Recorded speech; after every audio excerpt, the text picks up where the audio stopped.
Praise the Lord. இந்த ஜூலை மாதத்தில் 28ஆம் தேதி ஆகிய இந்த செவ்வாய்க்கிழமையின் காலை வேளையில் தேவ சமூகத்தில் வந்திருக்கிற ஒவ்வொருவரையும் கர்த்தர் தாமே ஆசீர்வதிப்பாராக. இந்த நாளிலும் நம்ம தியானிக்கிற கர்த்தருடைய வார்த்தை நம்முடைய பரிசுத்த வேதாகமத்தில் 1 ராஜாக்கள் 20ஆம் அதிகாரம் 28வது வசனம். 1 Kings chapter 20 verse 28.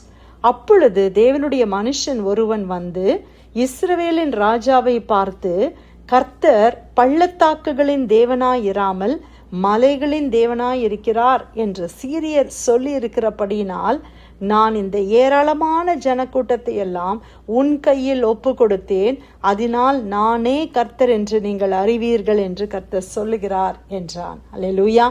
நம்முடைய தேவன் பள்ளத்தாக்குகளுக்கு மட்டும் தேவன் அல்ல, அவர் மலைகளுக்கும் தேவன் என்று எல்லாரும் அறிந்து கொள்ள வேண்டும். இந்த இடத்துல என்ன நடக்குது அப்படின்னு பார்க்கும்போது, சீரிய ராஜா பெனதாத் என்ன செய்கிறாரு, இஸ்ரவேல் ராஜாவோடு கூட யுத்தம் பண்ணும்படி வருகிறார். இஸ்ரவேலிலே அந்த நாட்களிலே ஆகாப் ராஜ்யபாரம் பண்ணி கொண்டிருந்த நாட்கள். அப்போ அவர்கள் என்ன செய்கிறார்கள், மலைகளிலே வந்து யுத்தம் பண்ணுகிறார்கள். 32 ராஜாக்களோடு கூட இந்த சீரிய ராஜா இஸ்ரவேலுக்கு விரோதமாக யுத்தம் பண்ண வருகிறார்கள். அப்ப என்ன நடக்குது, மாகாணங்களுடைய அதிபதிகளின் சேவகரான அவர்களும் அவர்கள் பின்னே வருகிற இராணுவமும் நகரத்தில் இருந்து வெளியே வந்த போது அவரவர் தங்களுக்கு எதிர்படுகிறவர்களை வெட்டினார்கள். சீரியர் முறிந்தோடி போனார்கள். இஸ்ரவேலர் அவர்களை துரத்தினார்கள்.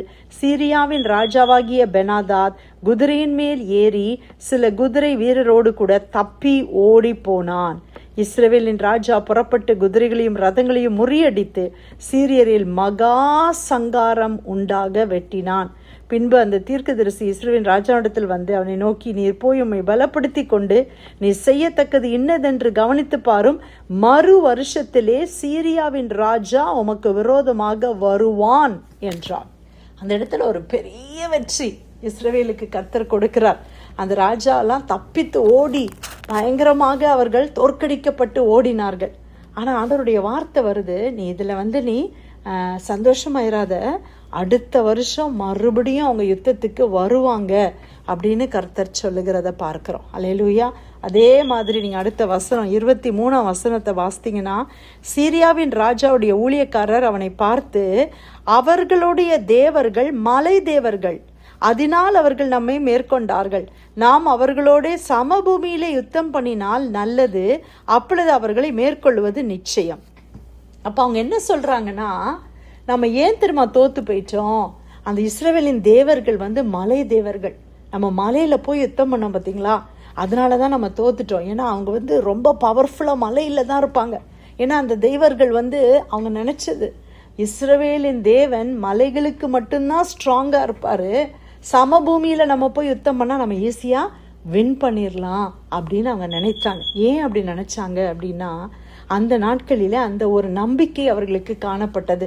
ஒவ்வொன்றுக்கும் ஒவ்வொரு தெய்வத்தை அவர்கள் வைத்து வழிபட்ட நாட்கள். இன்னைக்கும் பார்த்தீங்கன்னா கிரேக்க மித்தாலஜியில அப்படி இருந்ததை நம்ம பார்க்கிறோம். மலைக்குன்னு ஒரு தெய்வம், அந்த மாதிரி இன்னைக்கும் பார்த்தீங்கன்னா ஹிந்து தெய்வங்களில கூட நீங்க அதை பார்க்க முடியும். பணம், ஆசீர்வாதம், பணம் வேணும் அப்படின்னா ஒரு பர்டிகுலர் தெய்வம், கல்வி அப்படின்னா நல்லா படிக்கணும், கல்வி ஞானம் வேணும்னா அதுக்குன்னு இன்னொரு தெய்வம், இப்படி சொல்லி அவங்க ஒவ்வொன்றுக்கும் ஒவ்வொரு தெய்வத்தை வைத்திருந்தார்கள். அந்த நம்பிக்கை உடையவர்களா இருந்தபடினால சீரியர்கள் என்ன சொல்றாங்க, நம்மளுடைய தேவனும் கூட அப்படிதான், மலைக்குரிய தேவன் தான் இவரு, அதனால பள்ளத்தாக்குல போய் நம்ம ஃபைட்ஸ் பண்ணா நம்ம வின் பண்ணிடலாம் அப்படின்னு அவங்க சொல்றாங்க. உடனே சீரிய ராஜா வந்து அதை அப்படியே அவர் எடுத்துக்கிறார். அதற்காக நீ செய்ய வேண்டியது என்னவென்றால், இந்த ராஜாக்கள் ஒவ்வொருவரையும் தங்கள் ஸ்தலத்திலிருந்து மாற்றி அவர்களுக்கு பதிலாக சேனாதிபதிகளை ஏற்படுத்தி, நீர் மடிய கொடுத்த சேனைக்கு சரியாய் சேனையையும், அந்த குதிரைகளுக்கு சரியாய் குதிரைகளையும், ரதங்களுக்கு சரியாய் ரதங்களையும் இலக்கம் பார்த்து கொள்ளும். பிற்பாடு சமபூமியிலே நாம் அவரோடு யுத்தம் பண்ணி நிச்சயமாய் அவர்களை மேற்கொள்வோம் என்றார்கள். அவன் அந்த சொற்கேட்டு அப்படியே செய்தான். ஏன்னா ஒரு வருஷம் அவங்களுக்கு எல்லாமே போயிடுச்சு, ரதம் இல்லை, ஒண்ணுமே இல்லை. ஒரு வருஷம் அவங்க அந்த ரதங்கள், இழந்து போன ரதங்கள், அவங்க இழந்து போன சேனை, குதிரைகள் எல்லாத்தையும் சம்பாதிக்கிறாங்க. அடுத்த வருஷம் பலமா யுத்தம் பண்ணணும் அப்படின்னு வர்றாங்க. இப்போ மலையில யுத்தம் பண்ண வேண்டாம், சமபூமியில யுத்தம் பண்ணலாம் அப்படின்னு வருகிறத பார்க்கிறோம். மறு வருஷத்திலே பெனதாத் சீரியர் இலக்கம் பார்த்து இஸ்ரவேலோடு யுத்தம் பண்ண ஆப்பெக்குக்கு வந்தான். இஸ்ரவேல் புத்திரரும் இலக்கம் பார்க்கப்பட்டு தேவையானதை சம்பாதித்து கொண்டு அவர்களை எதிர்க்க புறப்பட்டு அவர்களுக்கு எதிரே 2 சிறிய வெள்ளாட்டுக்கிடையே போல பாளையம் இறங்கினார்கள். தேசம் சீரியரால் நிறைந்திருந்தது. 28வது வசனம். அப்பொழுது தேவனுடைய மனுஷன் ஒருவன் வந்து இஸ்ரவேலின் ராஜாவை பார்த்து, கர்த்தர் பள்ளத்தாக்குகளின் தேவனாயிராமல் மலைகளின் தேவனாயிருக்கிறார் என்று சீரியர் சொல்லி இருக்கிறபடினால் நான் இந்த ஏராளமான ஜனக்கூட்டத்தை எல்லாம் உன் கையில் ஒப்பு கொடுத்தேன். அதனால் நானே கர்த்தர் என்று நீங்கள் அறிந்து கொள்வீர்கள் என்று கர்த்தர் சொல்லுகிறார். அப்போ கர்த்தருடைய வார்த்தை இஸ்ரவேலின் ராஜாவாகிய ஆகாபுக்கு வருகிறது. என்ன வருது? அந்த சீரியர்கள் என்ன நினைக்கிறாங்க? இஸ்ரவேலின் கர்த்தர் பள்ளத்தாக்குகளின் தேவன் அல்ல, அவர் மலைகளுக்கு மட்டும்தான் தேவன் அவங்க நினைக்கிறபடினால். அவங்க அப்படி நினைக்கிறாங்க இல்லையா கர்த்தரை பத்தி. அதனால இந்த பள்ளத்தாக்குல வந்து அவங்க இந்த சமபூமியில வந்து யுத்தம் பண்ணும் பொழுது அவர்களை நான் முறியடித்து ஒரு பெரிய ஜெயத்தை நான் உனக்கு கொடுப்பேன். இதனால் அவர்கள் நான் கர்த்தர் என்பதை நீங்கள் அறிவீர்கள்.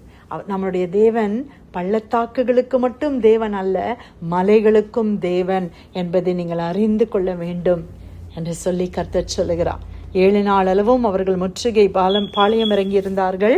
முகமுகமாய் பாளையம் இறங்கி இருந்தார்கள். 7ஆம் நாளில் யுத்தம் கலந்து இஸ்ரவேல் புத்திரர் ஒரே நாளில் சீரியரில் லட்சம் காலாட்களை மடங்கடித்தார்கள். மீதியானவர்கள் ஆபெக் பட்டணத்திற்கு ஓடி போனார்கள். அங்கே மீதியாய் இருந்த 27,000 பேரின் மேல் அலங்கம் இடிந்து விழுந்தது. பெனதாத்தும் ஓடி போய் நகரத்துக்குள் புகுந்து உள் அறையிலே பதுங்கினான். அல்லேலூயா! அருமையான ஒரு தேவன். அந்த இடத்துல ஒரு பலத்த வெற்றி. கர்த்தர் என்ன நிரூபித்து காட்டினார்? இஸ்ரவேலின் தேவன் மலைகளுக்கு மட்டும் தேவன் அல்ல, அவர் சமபூமிக்கும் அவர் தேவன். அவர் ஜனங்களுக்கு தேவன். ஏதோ ஒரு இடத்துல மட்டும் ஆண்டவருடைய வல்லமை இருக்கும் அப்படி கிடையாது. இன்னைக்கு பாருங்க, சில இடத்துல தான் சில தெய்வங்களுக்கு வல்லமை இருக்குது, சில குடும்பத்துல தான், சில டெரிட்டரியில தான் அந்த ஆவிகளுக்கு வல்லமை இருக்குது. அதனால தான் இன்னைக்கு அநேக பிசாசுகள் எல்லாம் நீங்க பாத்தீங்கன்னா, பிசாசுக்கு எல்லா இடத்துலையும் வல்லமை கிடையாது. ஒரு சில டெரிட்டரி, ஒரு சில ஆதிக்கங்களில தான் அவனுக்கு வல்லமை.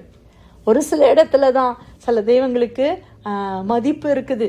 இப்போ நான் இந்தியாவிலே நீங்கள் பார்த்தீங்கன்னா, நார்த் இந்தியாவில் இருக்கிற சாமி சவுத் இந்தியாவில் அவங்க மதிக்க மாட்டுறாங்க. இது சவுத் இந்தியா, இப்போ தமிழ்நாடு இந்த மாதிரி இடத்துல இருக்கிற சாமியை நார்த்தில் போனால் அவங்களுக்கு அந்த சாமி பேரே தெரியறதில்ல. நம்முடைய தேவன் அப்படி அல்ல. சகலவற்றையும் படைத்த தேவன், எல்லாவற்றையும் உருவாக்கின தேவன், எல்லாவற்றுக்கும் சமமாய் செய்கிற தேவன். அவர் ஒரே ஒரு கர்த்தர் தான். ஹல்லேலூயா! எனக்கு படிப்பு வேணும்னாலும் நான் அவர்கிட்ட தான் போனோம், எனக்கு பலன் வேணும்னாலும் நான் அவர்கிட்ட தான் போனோம், எனக்கு ஐஸ்வர்யம் வேணும் ஆண்டவரே அப்படின்னாலும் நான் அவர்கிட்ட தான் போனோம். நான் மற்ற தெய்வங்களை போய் நாடி தேடி போக வேண்டிய அவசியம் எல்லாம் அவருக்குள் அடங்கி இருக்கிறது. ஹல்லேலூயா! அதற்காக கர்த்தரை ஸ்தோத்திரிக்கலாமா? ஏதோ ஒரு சிச்சுவேஷனில் மட்டும் இல்லை பிரியமானவர்களே, நம் வாழ்நாள் முழுவதும் அவர் நம்முடைய தேவன். அவர் ஆபிரகாமின் தேவனும் ஈசாக்கின் தேவனும் யாக்கோபின் தேவனுமாய் இருக்கிற கர்த்தர் இன்றைக்கு நம்முடைய தேவனாய் இருக்கிறார். அவர் மலைகளுக்கு மட்டுமல்ல, பள்ளத்தாக்குகளுக்கும் அவரே தேவன். He is a God of the hills and He is the God of the valleys. ஆமேன். எல்லா சூழ்நிலையிலும் அவர்தான் தேவன். அவர் சர்வ வல்லமையுள்ள தேவனாய் இருக்கிறார். அதற்காக கர்த்தரை ஸ்தோத்திரிக்கலாம். நமக்கு வெற்றி கொடுக்கிற தேவன் அவர், நமக்கு உதவி செய்கிற தேவன் அவர், நம்மை ரட்சிக்கிற தேவன், நம்மை சுகப்படுத்துகிற தேவன், நம்மை மன்னிக்கிற தேவன், நமக்காய் ரத்தம் சிந்தி தன்னையே ஒப்பு கொடுத்த தேவன் அவர் ஒருவரே. ஹல்லேலூயா! 1 ராஜாக்கள் 20ஆம் அதிகாரம் 28வது வசனம். அப்பொழுது தேவனுடைய மனுஷன் ஒருவன் வந்து இஸ்ரவேலின் ராஜாவை பார்த்து, கர்த்தர் பள்ளத்தாக்குகளின் தேவனாயிராமல் மலைகளின் தேவனாயிருக்கிறார் என்று சீரியர் சொல்லி இருக்கிறபடினால் நான் இந்த ஏராளமான ஜனக்கூட்டத்தை எல்லாம் உன் கையில் ஒப்பு கொடுத்தேன். அதனால் நானே கர்த்தர் என்று நீங்கள் அறிவீர்கள் என்று கர்த்தர் சொல்லுகிறார் என்றான். தேவன் கொடுத்த வார்த்தைக்காய் நன்றி செலுத்தி யாராவது ஒருத்தர் நம்ம ஜெபிக்கலாமா?